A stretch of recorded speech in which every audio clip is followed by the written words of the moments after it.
there's really 3 layers of beliefs that we have that keep us stuck, right? And so the outermost layer is our beliefs about the substance. So alcohol itself. These beliefs sound like alcohol relaxes me, or alcohol helps me have a good time, or alcohol is fun, all of these things, like the reasons we give ourselves very consciously, very logically to drink. The alcohol experiment is going to tear down most, if not all of those beliefs, right? At least give you some counter perspective to think about for all of those things. Then we have this deeper level of beliefs, which is our beliefs about society and the beliefs that society have given us. And these are really relational. So these sound like, am I going to fit in, right? Will I be able to get along with my partner as well as normal if I'm not drinking? Am I going to be invited? Like, will people stop inviting me? Like these sorts of fears that have to do with our society, that's a level down. And those are harder to overcome, but we have a lot of tools here, but there's also a lot of tools in our other programs, the 100 Days, the Path, that really dig into those. Now, the third layer of belief, and I believe that this, let me tell you how this sounds in your head. This sounds like, Annie, I know everything. I get it. I know that alcohol doesn't relax me. I know that it's not fun. I get it. I even have proven it to myself. And yet I keep doing it. I keep falling into the same cycles and same patterns. Why do I do it? I get it. I'm even willing to be, a little different in society. I'm willing to not drink and explain it away. I'm willing to do these things. And yet I keep falling into these same patterns and it makes no sense. If that's where you are, then what I think is that you are really stuck on that innermost layer of beliefs, which is the beliefs about ourself that we're numbing and we're trying to self-medicate away from instead of solving.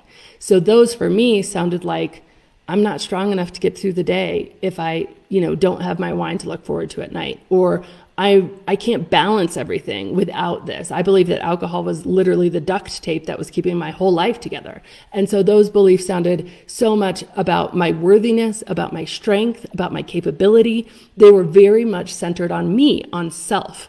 And until I solved those, until I started to really do the work on those things, I was going to be looking for an escape from this mind of mine, because this mind of mine was not a peaceful place to be. It wasn't comfortable.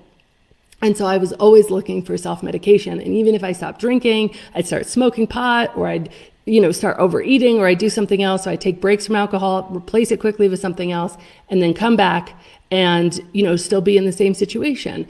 And the truth was that I had to go into and really look at that. And that's actually a lot of the work we do in the Path. The first 3 months are really about finding freedom from alcohol, making sure that you're totally free. And then the last 9 months are all about that level of self-related beliefs and building this life that you don't want to escape from, building this mind that you have peace with. Because the truth is, even though that can sound daunting, even though you don't even know what those beliefs are, if you, like I said, if you're still in this mindset of like, I know everything, I get it, and yet I'm still drinking, chances are there are some beliefs, and they're often not conscious, at the level of self, about yourself, that you are clinging to, that you believe, probably like you believe the sky is blue, that you don't even know you believe, that are coloring your experience and making it uncomfortable for you to be in your own mind by yourself. And if it's uncomfortable for you to be in your own mind by yourself, if that is not a peaceful place, then you will try to escape it, and you will try to self-medicate with something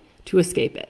And unless you do that work, now the interesting irony of this is that it's very hard to do that work while you're still drinking, because the truth is that work, the actually looking at why you aren't at peace in your own mind and actually recognizing your incredible power to bring about peace and to change your whole perspective and situation and emotional set point and all of these really cool things, that whole journey is guided by your emotions.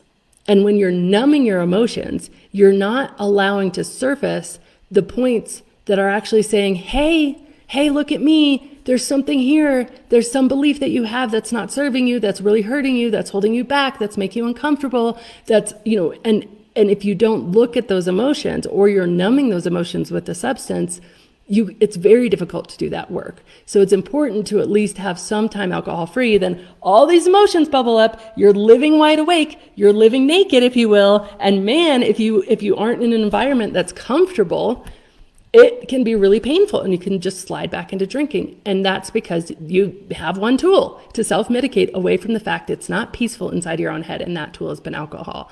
And so until you do that work to solve that, building the life you don't want to escape from, you can be in that cycle. Now, if you're just drinking for the reasons of substance, you don't really have a lot of that baggage, or you're just drinking for the reasons of even substance in society, it can be much easier. But for me, I had so much baggage. I was drinking for all the reasons, right? And so even if I was able to take a break from alcohol, I would quickly replace it with another substance because I was not at peace in my own mind. So that's something really important as you are navigating what to do next, is just thinking about your level of readiness and how peaceful you are in your own mind.